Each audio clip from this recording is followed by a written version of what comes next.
نحمدہ و نصلی علی رسولہ کریم اما بعد فاعوذ باللہ من الشیطان الرجیم بسم اللہ الرحمن الرحیم۔ جو قرآن مجید کو پڑھنے پڑھانے کا سلسلہ شروع کیا گیا ہے، اس میں اگر زبر زیر پیش کی بھی غلطی ہو گئی ہو یا کسی ترجمے میں یا تفسیر سمجھنے میں کوئی کوتاہی ہو گئی ہو تو اللہ کے حضور بخشش کی دعا مانگتی ہوں۔ اللہ پاک معاف فرما دے مجھے بھی اور آپ لوگ بھی مجھے معاف کر دیجیے گا۔ رکوع نمبر 5 پارہ نمبر 2 سے شروع کرتے ہیں۔ 5 کا اختتام ہوا تھا، رکوع نمبر 6 شروع کرتے ہیں۔ آیت نمبر 176 ہے۔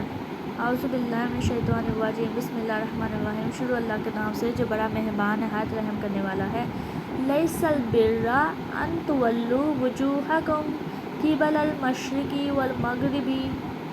ولکن البر من آمن باللہ والیوم الآخر والملائکۃ۔ نیکی یہی نہیں کہ تم پھیلو اپنے چہرے مشرق و مغرب کی طرف نماز میں، لیکن اصل نیکی یہ ہے کہ جو ایمان لائے اللہ پر اور آخرت کے دنوں پر، فرشتوں پر، والکتاب والنبیین، کتاب قرآن مجید اور نبیوں پر، وآت المال علی حبہ، اور دے اپنا مال اس اللہ کی محبت کی خاطر، ذوی القربی والیتامی والمساکین، قریبی رشتہ داروں اور یتیموں اور مساکین کو، وابن السبیل اور مسافروں کو، والسائلین اور مانگنے والوں کو، وفی الرقاب اور گردنیں آزاد کرانے میں، واقام الصلاۃ اور نماز قائم کرے، وآت الزکوٰۃ اور زکوٰۃ ادا کرے، والموفون بعہدہم اذا عاہدوا، اور پورا کرنے والے ہوں اپنے عہد کو جب بھی وہ عہد کریں، والصابرین فی البأساء والضراء، اور صبر کرنے والے ہوں تنگ دستی اور بیماری میں، وحین البأس، اور جنگ کے وقت، اولئک الذین صدقوا، یہی لوگ سچے ہیں، واولئک ھم المتقون، اور یہی لوگ ہی پرہیزگار ہیں۔ اللہ تعالیٰ اس میں بیان فرماتے ہیں کہ یہ آیت یہود نصارہ کے حق میں نازل ہوئی تھی کہ انہوں نے کیونکہ یہود نے بیت المقدس کے مشرق اور نصارہ نے اس کے مغرب کو قبلہ بنا رکھا تھا، اور ہر فریق کا یہی گمان تھا کہ صرف اس قبلے کی طرف منہ کرنا کافی ہے۔ تو اس آیت میں ان کا رد فرما دیا گیا ہے کہ بیت المقدس کا قبلہ ہونا منسوخ ہو گیا تھا۔ تو مفسرین کا ایک قول یہ بھی ہے کہ یہ کتاب اہل کتاب و مومنین سب کے لیے ہے، اور اس کے معنی یہ ہے کہ صرف قبلے کی طرف قبلہ رو ہو کے نماز پڑھنا ہی اصل نیکی نہیں ہے۔ جب تک تمام عقائد ہمارے درست نہیں ہوتے، ہمارا دل پورے اخلاص اور تقوی کے ساتھ اللہ تعالیٰ کی طرف متوجہ نہیں ہوتا۔ تو اس آیت میں نیکی کے 6 طریقے بیان فرمائے گئے ہیں کہ ایمان لانا ہے، مال دینا ہے، نماز قائم کرنا ہے، زکوٰۃ دینا ہے، وعدوں کو پورا کرنا ہے، صبر کرنا ہے۔ ایمان کی تفصیل یہ ہے کہ ایک تو اللہ تعالیٰ پہ ایمان لائے کہ وہ حی القیوم ہے، ہمیشہ زندہ و قائم رہنے والا، علیم الحکیم ہے، سب کچھ جاننے والا، سمیع البصیر ہے، غنی قدیر ہے، ازلی ابدی واحد لا شریک لہ ہے۔ تو دوسری قیامت پہ ایمان لائے کہ وہ حق ہے، اس میں بندوں کا حساب ہوگا، اعمال کا بدلہ دیا جائے گا، حق کی شفاعت کی جائے گی، سید عالم صلی اللہ علیہ وسلم سعادت مندوں کو حوض کوثر پہ سیراب فرمائیں گے، پل صراط میں سے گزرنا ہوگا۔ اس روز تمام احوال جو قرآن میں آئے، سید انبیاء صلی اللہ علیہ وسلم یا تمام انبیاء نے بیان فرمائے، سب حق ہوں گے۔ ٹھیک ہے کہ ایک تو اللہ تعالیٰ پہ ایمان لا دیا، قیامت پہ ایمان لا دیا۔ تیسرا ایمان فرشتوں پہ ایمان لانا ہے کہ وہ اللہ تعالیٰ کی مخلوق ہیں اور فرمانبردار بندے ہیں، وہ نہ تو مرد ہیں نہ عورت، ان کی تعداد صرف اللہ تعالیٰ جانتے ہیں، اور ان میں سے 4 اللہ تعالیٰ کے بہت قریب فرشتے ہیں، جن میں سے حضرت جبرائیل علیہ السلام ہے، حضرت میکائیل علیہ السلام ہے، حضرت اسرافیل علیہ السلام ہے، حضرت عزرائیل علیہ السلام ہے۔ ٹھیک ہے، اور چوتھے ہمارے پاس کتاب الہی پہ ایمان لانا ہے کہ جو کتاب اللہ تعالیٰ نے نازل فرمائی ہے وہ حق ہے۔ ان میں 4 بڑی کتابیں ہیں، توریت ہے جو حضرت موسیٰ علیہ السلام پہ نازل ہوئی، انجیل ہے جو حضرت عیسیٰ علیہ السلام پہ نازل ہوئی، زبور حضرت داؤد علیہ السلام پہ نازل ہوئی، اور قرآن پاک حضرت محمد صلی اللہ علیہ وسلم پہ نازل ہوئی کہ ان تمام کتابوں پہ بھی ایمان لانا ہے۔ اور 50 صحیفے ہیں جو حضرت شیس پہ 30، اور حضرت ادریس علیہ السلام پہ 10، اور حضرت آدم علیہ السلام پہ 10، اور حضرت ابراہیم علیہ السلام پہ 10 نازل ہوئے، یعنی 50 صحیفے ہیں۔ جن میں سے 50 حضرت شیس علیہ السلام پہ، 30 حضرت ادریس علیہ السلام پہ، 10 حضرت آدم علیہ السلام پہ اور 10 حضرت ابراہیم علیہ السلام پہ نازل ہوئے تھے، جو کہ ٹوٹل ہمارے پاس 100 ہیں۔ اور پانچویں بات یہ ہے کہ تمام انبیاء پہ ایمان لانا ہے کہ وہ سب اللہ تعالیٰ کے بھیجے ہوئے ہیں، معصوم ہیں، گناہوں سے پاک ہیں، ان کی صحیح تعداد صرف اللہ تعالیٰ جانتے ہیں، اور ان میں سے 313 رسول ہیں۔ نبیین جو ہے نا وہ ایک جمع ہے، یعنی تو انبیاء کی جمع۔ اس میں یہ اشارہ ہے کہ انبیاء مرد ہوتے ہیں، کوئی عورت کبھی کہ انبیاء جو ہوتے ہیں نا وہ مرد ہوتے ہیں، کبھی بھی عورت نہیں ہوتے، ٹھیک ہے، جیسا کہ وما ارسلنا من قبلک الا رجالا، اس سے یہ ثابت ہے کہ ہم نے تمہیں اس سے پہلے جتنے بھی بھیجے وہ سب مرد تھے۔ آمنت باللہ و بجمیع ما جاء بنبی، یعنی میں اللہ پہ ایمان لایا اور ان تمام امور پر جو سید انبیاء صلی اللہ علیہ وسلم کے پاس سے لائے ہیں۔ اس کے بعد ایمان کے بعد اعمال اور اس حصے میں مال دینے کا بیان فرمایا گیا ہے کہ جو مال دیتے ہیں نا ان میں 6 لوگ ہیں۔ گردنیں چھڑانے سے اس سے مراد ہے کہ جو لوگ اپنا مال دیتے ہیں تاکہ غلاموں کو آزاد کر دیں، اور اس آیت سے معلوم ہوتا ہے کہ صدقہ دینا بحالت تندرستی زیادہ اجر رکھتا ہے۔ یہ نسبت کے مرتے وقت آپ صدقہ دو، اس سے زیادہ ہمارے پاس اس چیز کی ویلیو ہے کہ ہم تندرست جب ہوں تو تب ہم اپنے مال میں سے پیسے نکال کے صدقہ دیں، نہ کہ مرتے وقت زندگی سے مایوس ہو کر دیں۔ حدیث شریف میں ہے کہ رشتہ دار کو صدقہ دینے میں 2 ثواب ہیں، ایک صدقہ کہ صلہ رحم کی وجہ سے، اور دوسرا کہ اللہ تعالیٰ کہ وہ ہمارے رشتہ دار ہیں، ایک صدقے کا انہیں ثواب ملے گا اور ایک صلہ رحمی کا ثواب ملے گا۔ اس کے بعد ہے جو لوگ یعنی اس آیت کا تفسیر یہی تھی کہ اصلی نیکی صرف اگر ہم اس کو مختصر کریں کہ صرف نماز پڑھنا مشرق و مغرب کی طرف منہ کر کے ہی ہمارے لیے پوری نیکی نہیں ہے، ہمیں اللہ تعالیٰ پہ ایمان لانا ہے، ہمیں قیامت پہ ایمان لانا ہے، فرشتوں پہ ایمان لانا ہے، تمام کتابوں پہ ایمان لانا ہے، تمام پیغمبروں پہ ایمان لانا ہے، اور اللہ تعالیٰ کی محبت میں اپنی عزیز چیز کو قربان کرنا ہے، مال قربان کرنا ہے رشتہ داروں پر، یتیموں پر، مسکینوں پر، سائلوں پر، مسافروں پر اور غلام آزاد کرنے والوں پر، اور نماز بھی قائم کرنی ہے، زکوٰۃ بھی دینی ہے، اپنے وعدے پورے کرنے ہیں، صبر کرنا ہے، اور مصیبت اور سختی میں اور جہاد کے وقت اللہ تعالیٰ پہ ہی ایمان لانا ہے کہ جنہوں نے اپنی بات سچی کی، اور یہی لوگ پرہیزگار ہیں۔ یا ایھا الذین آمنوا کتبا، اے وہ لوگوں جو ایمان لائے ہو، فرض کر دیا گیا ہے، علیکم القصاص فی القتلی، تم پر قصاص لینا مقتولین کے بارے میں، کہ اے ایمان والو تم پر فرض کیا گیا ہے کہ جو لوگ ناحق مارے جائیں ان کے خون کا بدلہ لو، الحر بالحر، آزاد کے بدلے آزاد، والعبد بالعبد، اور غلام کے بدلے غلام، والانثی بالانثی، اور عورت کے بدلے عورت، فمن عفی لہ، پس جو کہ معاف کر دیا جائے اس کو، من اخیہ شیء، اپنے بھائی کی طرف سے کچھ بھی، فاتباع بالمعروف، تو لازم ہے اس پر پیروی کرنا دستور کے مطابق، واداء الیہ باحسان، اور ادائیگی کرے اس کو اچھے طریقے سے، ذالک تخفیف من ربکم ورحمۃ، تو یہ تخفیف ہے تمہارے رب کی طرف سے اور رحمت ہے، فمن اعتدی بعد ذالک، پس جو زیادتی کرے اس کے بعد، فلہ عذاب علیم، تو اس کے لیے دردناک عذاب ہے۔ یہاں پہ اللہ تعالیٰ اس آیت میں فرماتے ہیں کہ اے ایمان والو تم پر فرض کیا گیا ہے کہ جو ناحق مارے جائیں تو آپ ان کے خون کا بدلہ لے سکتے ہو۔ یعنی اس آیت میں یہ اللہ تعالیٰ بیان فرماتے ہیں کہ یہ اوس و خزرج کے بارے میں نازل ہوئی تھی، ان میں سے ایک قبیلہ دوسرے سے قوت تعداد مطلب طاقت میں بھی زیادہ تھا،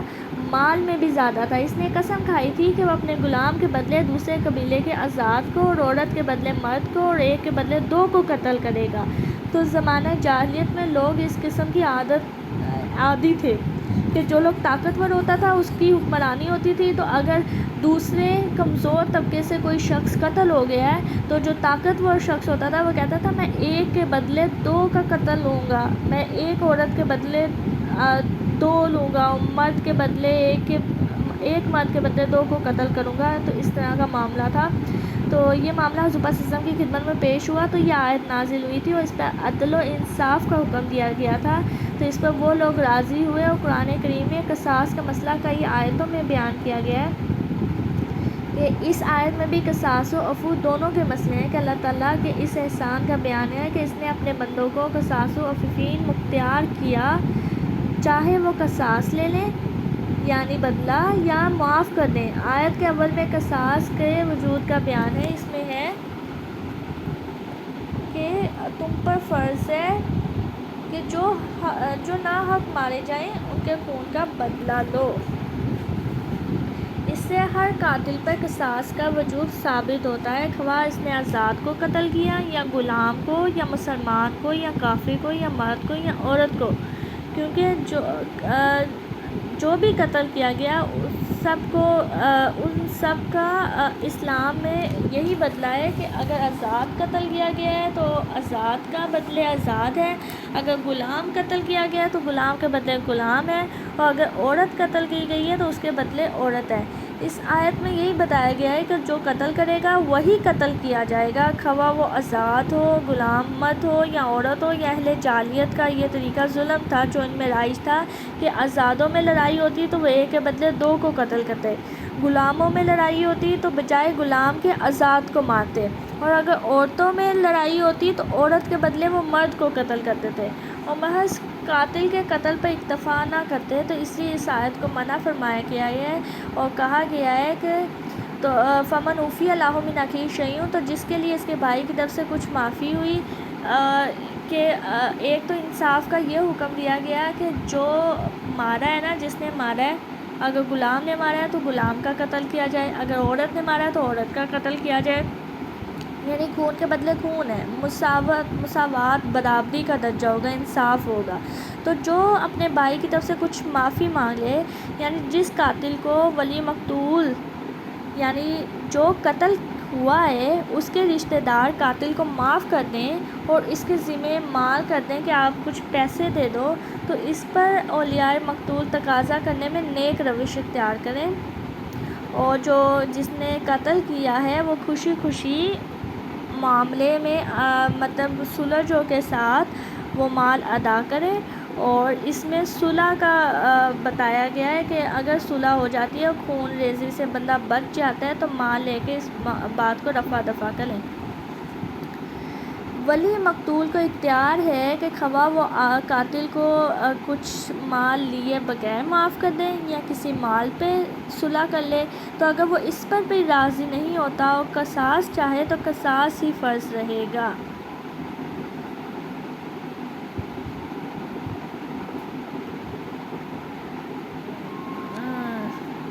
اب اس میں یہ ہے کہ قتل بے شک بڑا گناہ ہے، لیکن اس میں اخوت ایمانی قطع نہیں ہوتی ہے۔ اس آیت میں مینلی اس کی تفسیر میں یہی بات کی گئی ہے کہ اگر ایک شخص دوسرے کو قتل کر دیتا ہے تو اسلام نے جو مساوات قائم کی گئی ہے اس میں یہی ہے کہ جس قاتل نے قتل کیا ہے نا اسی کو قتل کرو، خواہ وہ غلام ہے، آزاد ہے، عورت ہے یا مرد ہے۔ لیکن اگر تم اس سے صلح رحمی سے معاملات کرو، یعنی کچھ پیسے لے کے معاف کر دو، تو مقتول پہ جس نے قاتل ہے، جس نے قتل کیا، اس پہ فرض ہے کہ وہ اتنا مال دے کر معاملے کو خاموشی سے رفع دفع کر دے۔ لیکن اگر مقتول کے جو رشتہ دار ہیں وہ چاہتے ہیں کہ ہم بغیر پیسے لیے ہی معاف کریں تو وہ بھی جائز ہے، اس پہ بھی ثواب ہے۔ فاتباع بالمعروف و اداء الیہ باحسان، تو بھلائی سے تقاضا ہو، اچھی طرح ادا، یہ تمہارے رب کی طرف سے ہے، ذالک تخفیف من ربک و رحمت، اور یہ تمہارے رب کی طرف سے ہے کہ تمہارا بوجھ ہلکا کرنا ہو، تم پر رحمت ہو۔ فَمَنِ اعْتَدَىٰ بَعْدَ ذَٰلِكَ فَلَهُ عَذَابٌ أَلِيمٌ، تو اس کے بعد جو زیادتی کرے اس کے لیے دردناک عذاب ہے۔ یعنی جاہلیت کے لوگ جو غیر قاتل کو قتل کریں یا دیدیت قبول کریں اور معاف کرنے کے بعد بھی قتل کریں تو زیادتی کی ہے، تو ان کے لیے بھی دردناک عذاب ہے۔ وَلَكُمْ فِي الْقِصَاصِ حَیَاتٌ یا أُولِي الْأَلْبَابِ لَعَلَّكُمْ تَتَّقُونَ، اور تمہارے لیے قصاص میں زندگی ہے عقل والو تاکہ تم بچ جاؤ، کیونکہ قصاص مقرر ہونے سے لوگ قتل سے باز رہیں گے اور جانیں بچ جائیں گی۔ کُتِبَ عَلَیکُمْ اِذَا حَضَرَ أَحَدَکُمُ الْمَوْتُ إِن تَرَکَ خَیْرًا، فرض کر دیا گیا ہے تم پر کہ جب آ جائے تم میں سے کسی کو موت اگر وہ مال چھوڑے، ان تَرَکَ خَیْرًا الْوَصِیَّۃُ لِلْوَالِدَیْنِ وَالْأَقْرَبِینَ بِالْمَعْرُوفِ، تو وصیت کرنا والدین کے لیے اور قریبی رشتہ داروں کے لیے معروف طریقے سے، حقاً علی المتقین، یہ حق ہے پرہیزگاروں کے ذمہ۔ اس میں اللہ تعالیٰ کہتے ہیں کہ جو شریعت کے مطابق عدل کرے اور 1/3 مال سے زیادہ کی وصیت نہ کرے اور محتاجوں پہ مالداروں کو ترجیح نہ دے۔ یعنی ابتدائے اسلام میں یہ وصیت فرض تھی کہ جب میراث کے احکام نازل ہوئے تھے تو منسوخ کی گئی کہ غیر وارث کے لیے 1/3 سے کم میں وصیت کرنا مستحب ہے۔ اس میں شرط یہ ہے کہ جو وارث ہیں وہ محتاج نہ ہو، یعنی سب سے پہلے آپ نے وصیت کرنی ہے اپنے وارثوں کو، لیکن اگر وہ محتاج نہیں ہیں تو تب آپ 1/3 سے کم یا 1/3 غیر وارثین کے لیے بھی وصیت کر سکتے ہیں۔ اور اس میں ایک اور بھی ہے، آپ تب بھی غیر لوگوں کو وصیت کر سکتے ہیں کہ اگر جتنا آپ نے اپنے رشتہ داروں کو دیا ہے وہ ملنے پہ محتاج نہ رہیں، ورنہ رشتہ داروں کو وصیت کرنا افضل ہے۔ ٹھیک ہے، اس آیت کی تفصیل یہی ہے کہ سب سے پہلے آپ اپنے رشتہ داروں کو وصیت کریں جو آپ نے مال چھوڑا ہوا ہے، لیکن اگر وہ محتاج نہیں ہے تو پھر آپ غیروں کو وصیت کر سکتے ہیں۔ فَمَن بَدَلَهُ بَعْدَ مَا سَمِعَهُ، پس جو بدل دے اسے اس کے بعد کہ اس نے اسے سن لیا، فَإِنَّمَا إِثْمُهُ، تو بے شک اس کا گناہ عَلَى الَّذِينَ يُبَدِّلُونَهُ، ان پر ہے جو تبدیل کرتے ہیں اسے، إِنَّ اللَّهَ سَمِيعٌ عَلِيمٌ، بے شک اللہ خوب سننے والا جاننے والا ہے۔ اس میں یہ ہے کہ خواہ وہ وصیت کرنے والا ہو یا ولی ہو یا شاہد ہو یعنی گواہی دینے والا ہو، وہ اس کی وصیت میں تبدیلی کر دے یا اس کی تقسیم میں یا شہادت دینے میں تبدیلی کر دے تو بدلنے والا گناہ گار ہے، اور دوسرا خواہ وہ موصی ہو یا موصلہ بری ہے۔ ٹھیک ہے،